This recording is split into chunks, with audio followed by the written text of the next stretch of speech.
you to Quinn Wade coming to y'all with that instant analysis on the Rockets defeating the Oklahoma City Thunder 119 to 116. The Rockets go to 15-6.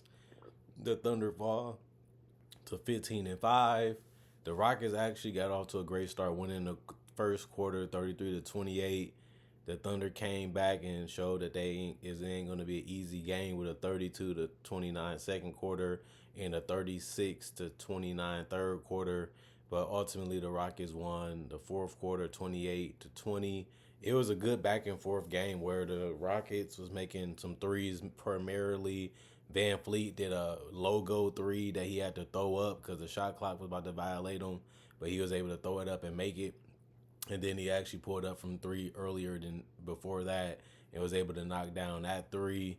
Dylan Brooks was able to knock down a mid-range fadeaway leaner type of shot and make that all net, which really was good to see. And Jabari Smith was able to knock down a 3-2.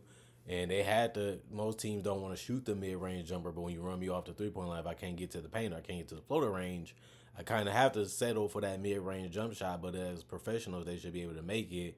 And the Rockets was able to do it a little bit better than the Thunder tonight. Wallace did hit a big three. Shea did hit a big three and have made big plays. But the Rockets was able to use their time a little bit more wisely, and they was able to basically put themselves at an advantage. And the Rockets actually allowed the Thunder to tie this game with a couple seconds left, but they was able to get enough possession to where they was able to finish them off. And time became the Thunder enemy, and it ultimately defeated them as they ran out of it. And the Thunder just couldn't do anything after that, and they walk home with the L. Jalen Williams had a great game for the Thunder, 22 points for him, 3 personal fouls, 1 turnover, 1 block, 1 steal, 7 assists. He also had 5 rebounds, 6 of 7 from the free throw line, 2 of 7 from three. He was 7 and 21 from the field. He really hit a nice little pull-up mid-range leaning shot, 2 in the fourth that they needed.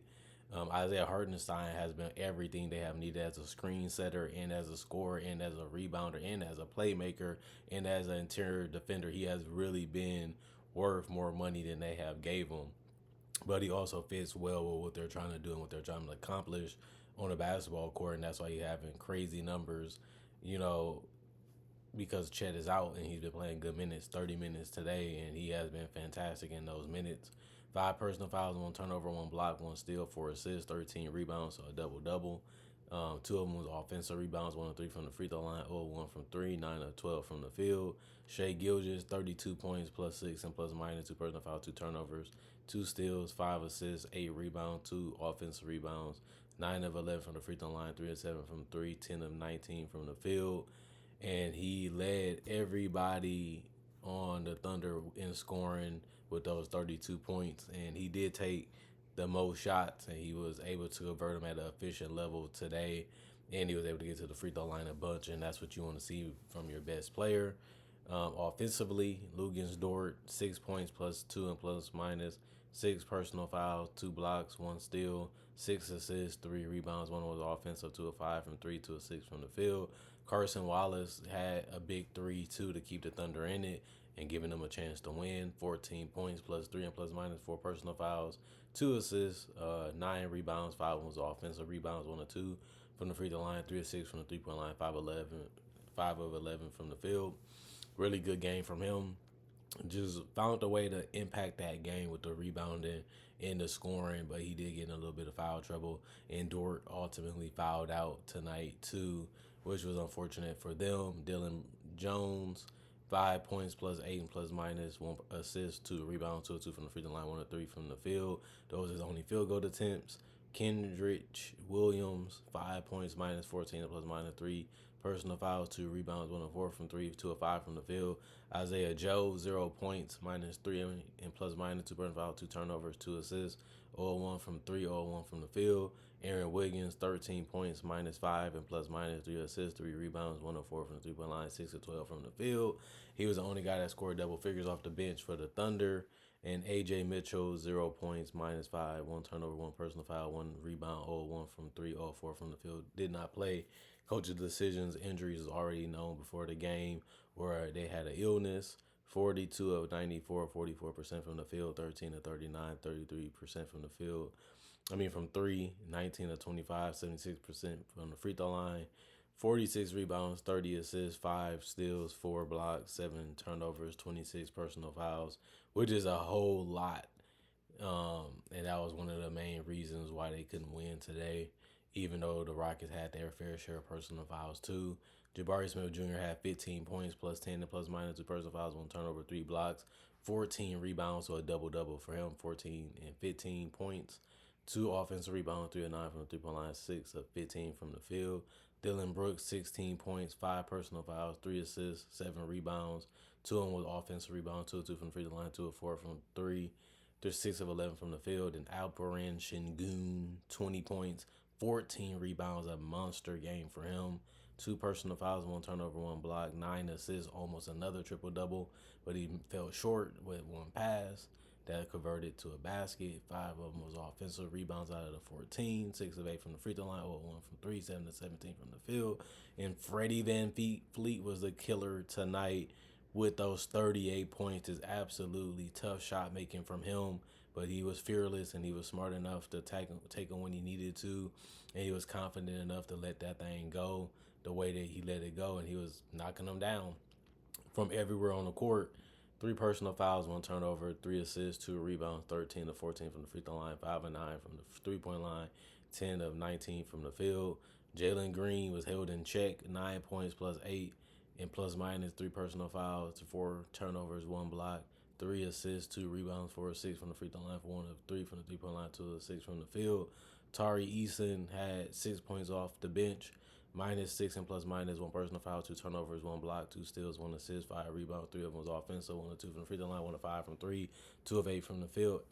Man Thompson, 9 points, -5 and plus minus 4 personal fouls, 1 turnover, 1 assist, 6 rebounds, 3 of them was offensive, 1 of 3 from the free throw line, 0 of 2 from 3, 4 of 11 from the field. Steven Adams played only 4 minutes, so he couldn't do much, but he was 1 of 2 from the free throw line, 1 rebound. He was +5 and plus minus 1 point. And Reed Shepherd played 10 minutes, 5 points, +5 and plus minus 1 personal foul, 1 steal, 2 of 2 from the free throw line, 1 of 4 from 3, 1 of 5 from the field. The rest of the guys did not play. Coach's decision, ruled out with injuries or illness, and that's why they didn't play. Or the coaches said, hey, we don't need you as much tonight. We just need y'all to rest up and be ready for another night. 38 of 92 field goal percentage, 41%. 13 of 37, 35% from 3, 30 of 39 from the free throw line. That's about 76%. The rebounds was 51 to 46, 20 assists to their 30. They had 3 steals compared to 5 that the Thunder had, 6 blocks compared to the 4 that the Thunder had, and then 10 turnovers to the 7 of the Thunder, 21 personal fouls to the Thunder, 26. And they did just enough things that they ended up needing to be able to win this game. And now they can smile about it. They can just say, man, whew, the Thunder was a tough game. They really gave us a run for our money. But we knew when we suited up and we put our jersey and shorts on, we was ready to go to war and show that we just as good as them. As they was number 1 in the West, we basically number 2. So we definitely want this win to show that we're not the same team that we were the last couple years. We are a better team. We are a smarter team. We are a tougher team, and we can beat y'all even if it's a playoff environment, even if it's a playoff situation. But first, we got to show that we can beat y'all at y'all best. And you can say they didn't because Chet Holmgren and some guys are out. And I would say fair, but that's a mentality that you have to have going into playing the Thunder in general, because a lot of their best players were healthy and a lot of their best players are still playing their best basketball, and the Rockets still was able to go in there with the right mentality to be able to beat them, and they ultimately got it done. And that's what you want to see from a team like the Rockets that's still trying to earn their respect, still trying to show that they one of the better teams, still trying to show they can compete with any team and beat any team that you put in front of them. And that's a mentality that you have to start having if you really want to be able to win basketball games against anybody in at any level, and this is the highest level, which is NBA, and the Rockets have done that basically all season. They need a couple more key wins, and I think that they'll show that they actually might be a legitimate playoff team that can win a championship, which is crazy, because they only had 2 years, and this is not a year they even completed yet.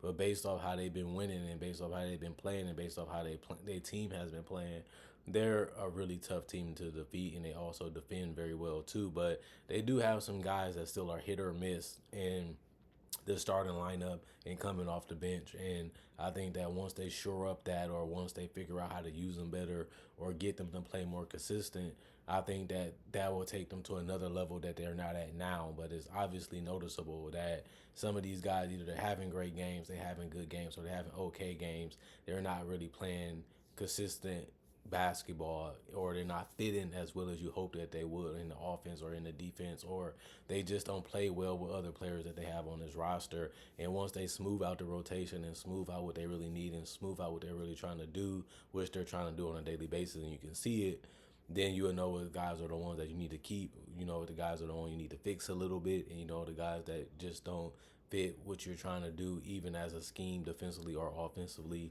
And I just have to move these guys now before we get too close to these guys. I want to use them as assets is the best way to go as a GM and as a coach, because if we can trade this guy while he's still playing decent, while he still has value, and turn it into somebody we want to take a gamble on, sometimes it's best to do it early than later, because then you get in a contract situation, or you get less because they are up for trade, or people know they're for trade, or you also know that you kind of force yourself to do a sign and trade, but sometimes you don't always get the best deals out of that. And if the player is playing better now than in the future, at least you know you can get what you want now. But if there's no trade out there that you want, or there's no player that you feel like can make a difference on this team, then it makes sense to keep holding all your cards and not folding them. Just play them the way you play them, do what you want to do with them, and eventually, when you have that time to evaluate what's best for the team, what you do every single offseason, every single year, then you just take advantage of that. But consolidation is what a lot of people are saying. I would agree with that, but it just no player that I've heard in a rumor mill or seen in a rumor mill that it made any sense to even trade for, you know, with this team being very young and this team being very spoinky. And it's just going to be interesting to see what they ultimately end up doing within the next 2 to 3 years to get this team at a championship level instead of a playoff level, because some of these guys are so far away from being great players. That's why they're still okay to good, but then you also want to get the good to the great players, but you don't want them to be too old so they can grow in the system and grow in what they're trying to do as a foundation for the team is already built already, and you want to add to that foundation, not tear it down too much, because it would be a waste of even getting this team to where they are now. But I do like what they're doing. I do like what they're accomplishing with the team that they have right in front of us. And I do want to see what direction they choose to go in, because they have some talent that I'm liking. I'm still kind of hooked on. I'm still kind of sprung on. I'm still kind of, I want to keep this guy a little bit longer, and there's no rush because they're just that young. But once them contracts start rolling in, and once they value go up, and once you know the championship, or we get beat in the playoffs, or we get our first heartbreak, or we get our first time going against a team that is way better than us in the playoffs, then it's just about we gotta do what it takes to win. And I think the players understand that, and they understand the business side of it, because they've been all these players been in the league for a year or two or more, so they understand how it goes. And Fred VanVleet can explain that to them, because he already been a guy that won a championship, then went through the grind, and then actually been on another team now, and he's trying to help this team reach levels that they haven't been able to reach. And I think he has done a great job of that, especially this year, and we want to see more of him. But as he's more older than them, it's kind of one of those guys where what direction do you go in after you lose Van Fleet, or is you gonna go all in on paying Van Fleet to continue to be that veteran, steady force on and off the court to lead these guys the right way?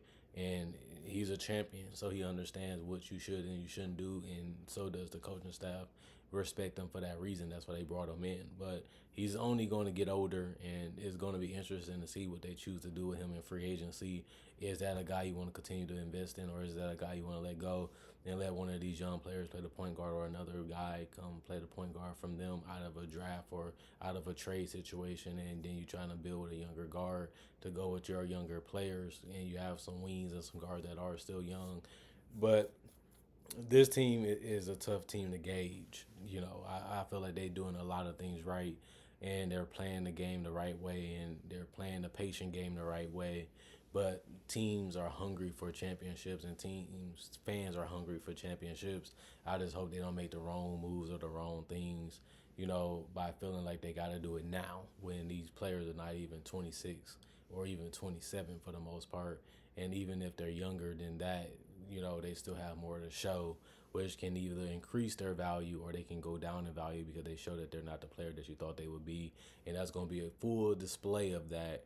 And then you also have to overpay a little bit too, unfortunately, because they're gonna have higher suitors and higher bidders saying we can give you a better opportunity to unlock more of your talent, and then we can put you in a situation where you can be a potential all-star or even a potential superstar. And the Rockets might not be able to give you that type of situation as they're currently constructed. And money talks, bullshit walks, and we understand that. That's a famous line, but it's factual. And some of these teams have so much cap space that they can't wait for you to walk in their door and say, I want to be the man. And we done seen that from the last, ever since the NBA was playing, that it's going to be guys that's going to get those opportunities and those chances. And they're going to take advantage of it for their own legacy and their own fame.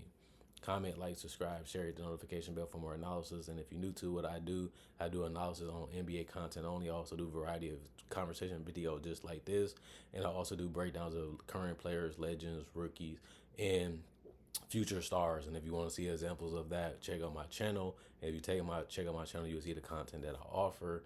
Not only that, I also will say thanks for watching. Thanks for always holding me down as fans and checking out my videos, whether it's early, late, or throughout the day. In general, thanks for caring about what I do and caring about what I say. This is why the channel is built this way. This is why the channel is successful. And this is why the channel continues to be one of the most talked about channels in the world. And I accept that and I love that. And I'm happy because of that. Because y'all word of mouth saying, man, this guy really good. Or man, this guy really talks good. Man, this guy really does a great job. Man, this guy really does good on his breakdowns. And I want you to see it. I want you to watch it too. Because of that reason is the reason why this channel got to where it's at today in its success. And I appreciate the fact that you guys keep coming back through the ups and downs or whatever life gives you.